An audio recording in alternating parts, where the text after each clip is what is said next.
Oi, amigos, eu quero dar continuidade ao que eu vinha falando. É sobre aquela foto que eu publiquei, porque na verdade aquela foto foi publicada pela mãe do cara que está lá na foto, que parece muito comigo.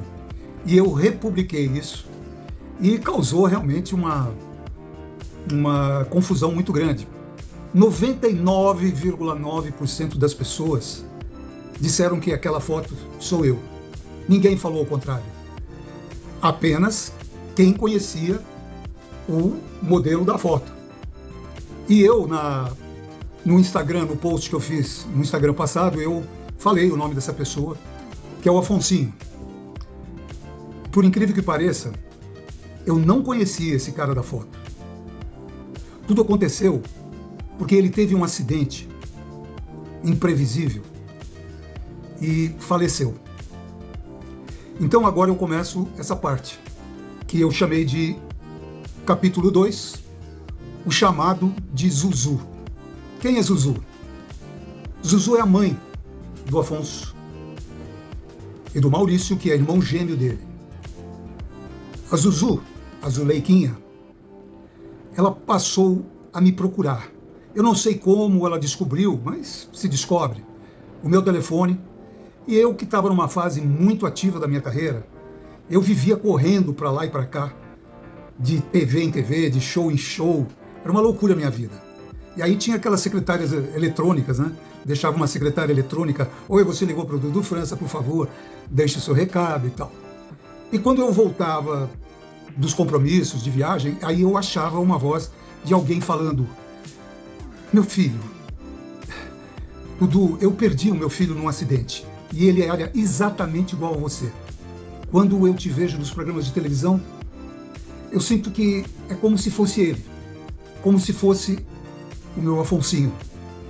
E eu preciso muito te conhecer para acalmar os meus sentimentos. Por favor, ligue para mim. Faça essa caridade, meu filho. Você pode imaginar a dor que essa senhora estava sentindo, né? Ela não sabia mais o que fazer com aquela dor. E foi uma dor que se transmitiu a todos os amigos, parentes, a toda a família. E ela me ligando, eu ouvia lá os recados e falava: ai, meu Deus. Porque nós artistas às vezes recebemos ligações muito loucas, né? De gente que fala: ô, Dudu, manda uma televisão para mim, meu endereço é esse e tal, não sei o quê. Ô, Dudu, você é tão legal. Então, de repente, ela falava de uma maneira muito afetada, muito nervosa. Ela falava sobre o assunto: eu perdi meu filho, por favor. E ela me chamava também de filho, fazia um pouco de confusão. A mente dela estava realmente um pouco atrapalhada. E eu ficava sem saber o que fazer, completamente constrangido com aquela situação, que eu não sabia se era alguém inventando alguma coisa, mas me parecia muito real o sofrimento dela. As lágrimas dela que eu podia ouvir, né, na secretária eletrônica. E eu ficava numa situação sem saber o que fazer. A minha vida era muito corrida e eu pensava naquele negócio e eu comentava com meus pais, né, meu pai com a minha mãe, o que eu devia fazer. Eles também não sabiam o que me aconselhar. Eu acho que vocês podem imaginar o que é uma mãe perder um filho que, segundo todos me falam, me falavam e me falam, ele era um cara muito pra cima, agitado, brincalhão. Ele era um líder aonde ele ia, gostava de música também, não era um profissional, mas tocava guitarra ali de ouvido e tal. E eu gostaria muito de um dia ter conhecido esse cara, talvez. Hoje mesmo eu estava falando com o irmão dele, o Maurício, o irmão gêmeo dele, que, aliás, não se parece com ele, porque não era univitelino, né? Assim que se fala. Então eu era praticamente um irmão gêmeo, igualzinho a ele. Eu sou 6 anos mais velho que os gêmeos, que o Maurício, né? Mas eu sempre tive cara de mais garotão do que eu era e tal. Então nós nos parecíamos muito. E quando ele me via na televisão, chamava todo mundo. Falava: olha eu lá, olha eu. Vem ver esse cara. Pô, eu queria conhecer esse cara é legal pra caramba. Talvez um dia a gente fosse se conhecer. Eu não sei como seria o destino daí pra frente. Talvez um dia ele fosse num show que eu estivesse fazendo perto, num lugar que ele poderia ir, e tentasse me conhecer, e eu ia ficar muito surpreso, né, de olhar um cara que era minha cara. Uma vez aconteceu isso comigo, no programa do Raul Gil. O Raul Gil fez um concurso do sósia do Dudu França, e apareceu um cara que era muito parecido comigo. E quando a gente se encontrou ali nos bastidores nessa época ainda era TV Tupi. Quando a gente se encontrou, eu tomei um susto. Sabe quando você vê um cara que é a tua cara? Mas era muito parecido, tão parecido, que tinha poucos figurantes lá. Muitos parecidos comigo. Mas igual a esse cara era difícil. Talvez mesmo somente o Afonsinho. Esse cara, o nome dele era Mário. E o Raul Gil quis fazer uma brincadeira. E como tinha acho que 3 pessoas que eram meus sósias, ele falou: Dudu, entra você também como um participante, como um sósia. Só que eu não entrei da mesma forma que eu me vestia. Eu entrei com um óculos Ray-Ban e o cara tava de camiseta, do jeito, com testeira na cabeça, né, aquela faixinha. Você acredita que o cara quase ganhou de mim?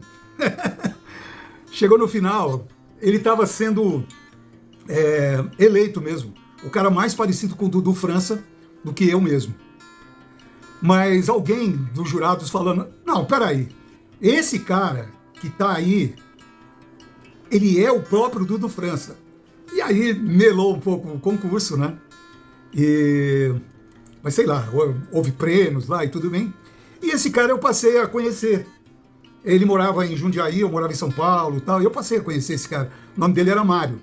Ele era tão parecido que a minha irmã um dia chegou na casa dos meus pais, eu estava lá, só que eu não estava na sala. E o Mário estava. A minha irmã chegou e começou a conversar com ele como se ele fosse eu. Só que num determinado momento que ela olhou dentro dos olhos dele, tomou um susto e falou: não é o Dudu, quem é você? Porque, sabe, se você olha bem, no fundo, mas ele não era tão parecido quanto o Afonso, que eu nem cheguei a conhecer. Bom, hoje a gente fica por aqui, que a Zuzu fez contato comigo, e eu vou contar como nós acabamos nos conhecendo no próximo capítulo, tá bom? O nome do outro capítulo é A Viagem ao Rio e o Convite de Zuzu, tá bom? Obrigado a vocês que estão me acompanhando. Eu tenho até um amigo, o Luiz Fernando Malhoca, que é meu amigo da época do rádio, né? O Malhoca é um dos caras mais importantes radialistas aí que eu conheci, e ele mesmo falou: Dudu, eu te conhecia naquela época, não é possível.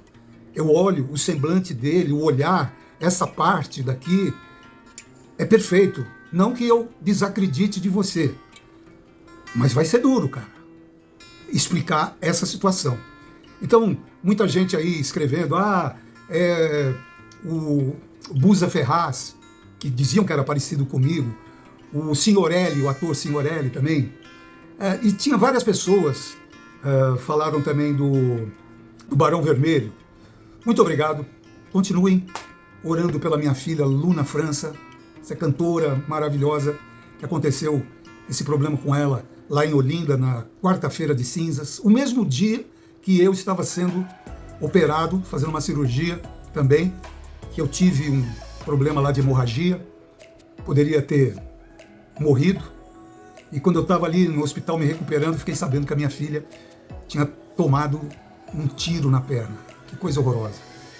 Mas graças a Deus, a partir deste momento, ele fez grandes milagres ali, graças a orações, às rezas, aos pensamentos positivos de todos vocês, que fizeram uma corrente que permitiu que ela se levantasse. Obrigado a todos vocês, e vocês vão saber, logo mais, a próxima etapa dessa história que eu estou contando. Não vou contar tudo de uma vez, porque senão vai ficar um arquivo muito grande, ninguém vai ter paciência de assistir. Espero que vocês tenham gostado. Eu vou fazer algumas pequenas edições, eu estou gravando, e vou botar no ar, tá bom? Tchau, gente. Até daqui a pouco.